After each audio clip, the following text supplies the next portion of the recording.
இந்த தலைவலி பெய்யும் தொலைய மாட்டுக்கு. எதுக்குமா எப்போ பார்த்தாலும் இங்கே சண்டை போட்டு அடைக்க கொஞ்சம் அமைதியாக இருக்க கூடாதோ? நாங்கள் இங்கே சண்டை போட்டோன்னு உனக்கு யார் சொன்னா? யாரும் சொல்லணுமாங்கோ? இங்கே போடுற சத்தம் தான் அங்கே வரைக்கும் கேட்குதே. நாங்கள் இங்கே பேசுகிற சத்தம் ஓ மாமியார் வீடு வரைக்குமா கேட்டுட்ருக்கு? அங்கே வச்சு ஒன்றும் கேட்கல, பக்கத்து தெருவுக்கு வந்தோம்லாம் அப்போ தான் கேட்டுச்சு. ஏம்மா கொஞ்சம் சண்டை போடாமல் அமைதியாக இருக்கலாம்ல? நான் என்ன சண்டை போடணுன்னு நேச்சே நேர்ந்திருக்கேன். எல்லாத்துக்கும் காரணம் இந்த வீட்டுக்குள்ளே ஒருத்தி இருக்கல, அவள் தான்.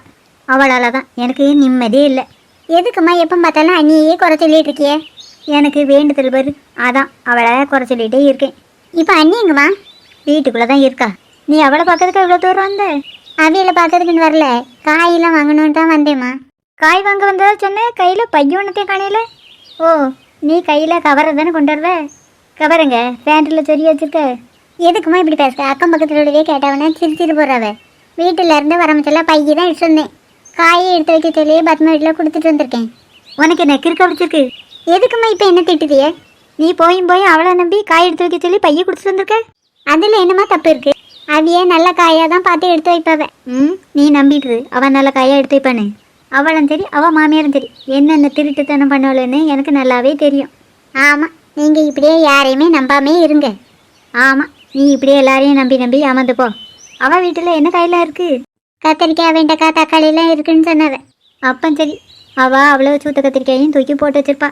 மூத்தின வெண்டைக்காயும் அழிவு பண்ண தக்காளியுமா எடுத்து உன் பைக்கில் வச்சு வச்சுருப்பா. அப்படிலாம் ஒன்றும் பண்ண மாட்டாவ.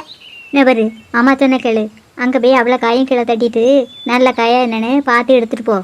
அப்படின்னா பண்ணணும்னா அவிய என்னை பற்றி என்னமா நினைப்பவ? வர நேரம் அவிய வீட்டில் காய் இருந்தபடி காய் இல்லைன்னு சொல்லிடுவாவ. நீ அதை துட்டு கொடுத்தானு வாங்க போகிறா? என்ன சும்மையா வாங்கிட்டு போகிறா? அவ்வளோ நல்ல காயாக தரலன்னா கடையில் போய் வாங்க வேண்டியது தானே? நல்ல காயை தான் தருவோம்மா. சரி, நானும் வரேன். இல்லைனா உன்னையும் ஏமாற்றி விடுவா. ஏமாத்துறதுக்கு நான் பச்சை பிள்ளை பாருங்க. ஏற்கனவே தலைவலிக்குன்னு சொன்னில்லம்மா, இங்கே இருங்க. அங்கே வந்தீங்கன்னா தலைவலி இன்னும் அதிகமாகிடும். ஆமாம், நீ சொல்கிறதும் சரிதான். நான் அங்கே வந்தேம்னா கண்டிப்பாக என் தலைவலி இன்னும் அதிகமாக தான் ஆகும். என்னம்மா, நான் வந்து இவ்வளோ நேரம் ஆகுது, அண்ணி இன்னும் காணையில? உன் பேச்சு சத்தம் என்ன அவளுக்கு கேட்காம இருக்கும்? கேட்டும் கேட்காத மாதிரி நடிச்சுக்கிட்டே இருப்பா. அப்படியெல்லாம் ஒன்றும் இருக்காதுமா. கேட்டிருந்தா கண்டிப்பாக அவிய என்ன பார்க்க வந்திருப்பாவ. இப்படியே நீ எல்லாத்தையும் நம்பி ஏமாந்துட்டே இரு. உன்னையே திருத்தையே முடியாது. சரிம்மா, நான் வந்து ரொம்ப நேரம் ஆயிட்டு, நான் வீட்டுக்கு போயிட்டு வரேன். இடி நின்று ஒரு டம்ளர் தண்ணி ஊற்றி குடிச்சிட்டு போ. அண்ணி வீட்டுக்குள்ளே ஏதாவது வேலை செஞ்சுட்டு போவேன். நான் போயிட்டு வரேம்மா. நான் இப்போ இருக்கும் பட்சத்தில் என் பிள்ளைக்கு ஒரு வாய் பச்சை தண்ணி கூட என்னால் கொடுக்க முடியலையே.